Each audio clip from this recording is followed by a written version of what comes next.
Lionel মেসিকে কিছু একটা বলে রাগিয়ে দিলেন জুড বেলিংহ্যাম। কিন্তু মেসিকে রাগিয়ে দিবার ফল কতটা ভয়ঙ্কর হতে পারে এটা কি 2 দিনের ছোট্ট খোকা ইংলিশ তারকা বেলিংহ্যাম তার ক্লাব মাদ্রিদের বড় ভাই লুকা মদ্রিচ, মার্সেলো রামোসদের কাছ থেকে কখনো শুনেননি?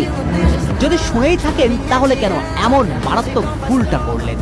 কেন মেসিকে রাগিয়ে ইংলিশদের সর্বনাশ ডেকে আনলেন বেলিংহ্যাম? কারণ ইতিহাস সাক্ষী, মাঠে মেসিকে যতবার রাগিয়ে দিয়েছে প্রতিপক্ষ তখনই মেসি রুদ্রমূর্তি রূপ ধারণ করেছেন। আর এবার বেলিংহ্যামের ছেলে মানুষই বিশ্বকাপ থেকে ইংলিশদের বিদায় ঘণ্টা বাজিয়ে দিয়েছে।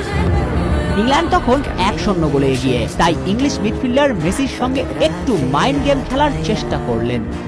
আর্জেন্টাইন অধিনায়ককে উদ্দেশ্য করে কিছু একটা বলেন রিয়াল মাদ্রিদ মিডফিল্ডার, এরপর হাসতে হাসতে চলে আসেন।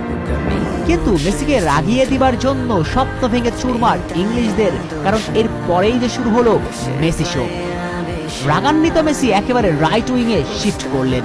এরপর একের পর এক ক্রস ছুঁড়ে ইংল্যান্ড দুর্গকে চোখে সরিষার ফুল দেখাতে শুরু করেন।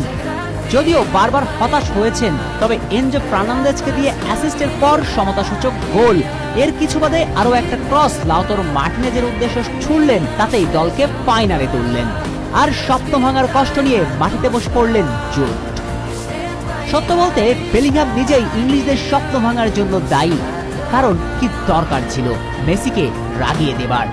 কি দরকার ছিল ঘুমন্ত সিংহটাকে জাগিয়ে দেবার?